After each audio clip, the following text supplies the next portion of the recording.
We actually moved to Palm Beach County for the 10 rated schools in our neighborhood. We actually bought our house based on that number. Everything hinged on where our kids are going to go to school. We have 4 children, 3 of whom are in the elementary setting. So it's just really important to us. And I'm just uncomfortable with a lot of the topics being taught. I have pulled my own children out of school, so we now go to a Christian school by choice. Where have the core academics gone, and how can we get that back? And why does their emotional regulation need to be taught from step 1 to step 10? Do they assume that we're not doing that as a family? And you just wonder kind of what's behind it.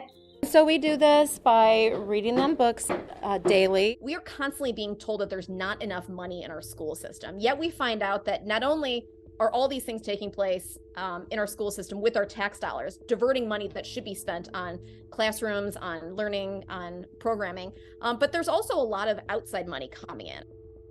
We did a deep dive into 5 foundations that were funding public schools. The Gates Foundation, obviously related to Bill Gates, they prioritize equity and DEI, and in their giving, they apply an intersectional gender lens to their strategies and investments. The Chan Zuckerberg Initiative, obviously related to Mark Zuckerberg of Facebook/Meta, they focus on giving to dismantle systemic racism and inequality and help schools develop anti-racist educational environments.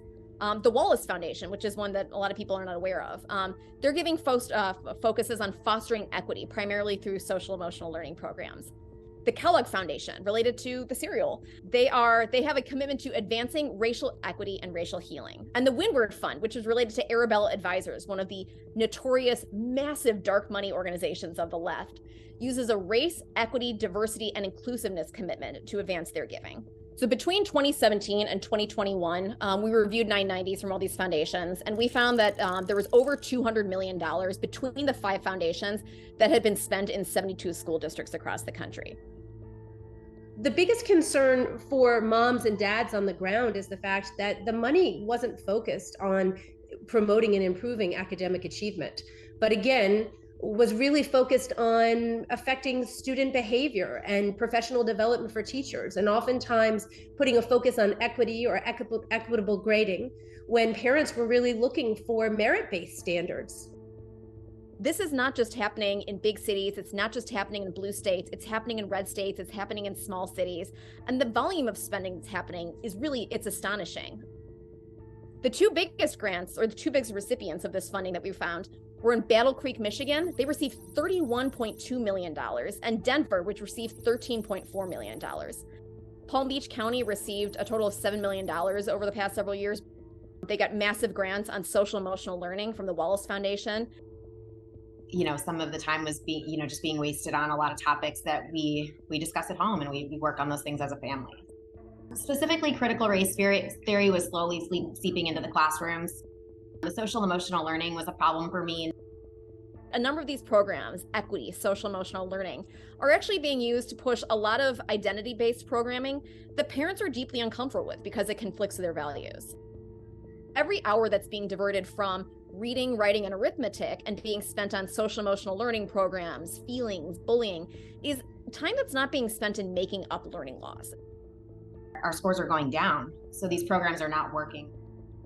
A lot of this content is being introduced at very young ages. And so when you have a 6-year-old, a 7-year-old in first grade, second grade, being taught about systems of oppression, that's a really complex theory. And it's something that these children can't wrap their heads around. I mean, in many cases, these kids are still trying to learn their ABCs. And now they're being told that they must integrate pronouns into things. Well, they don't know what a pronoun is. They're still learning to read and write.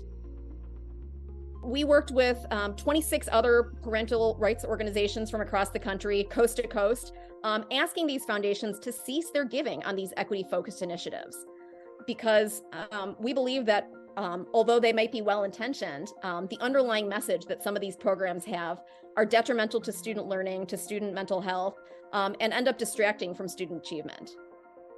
The goal of the letters that are going to the foundations is to acknowledge that we all want children to do well in school. We'd like to talk to you about how you're spending that money, how schools are being forced to spend that money. We, again, as parents, would like to see the focus put back on academic achievement, where our children are being given practicable skills. And we believe that this money that's going into the school districts from these philanthropic organizations could be put to better use.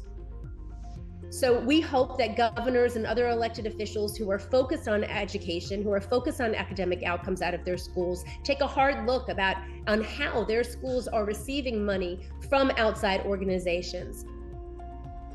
The public school system is there to provide an academic foundation for our students, and they're severely lacking. And they're failing because the money's being spent on, emotional training, things like this.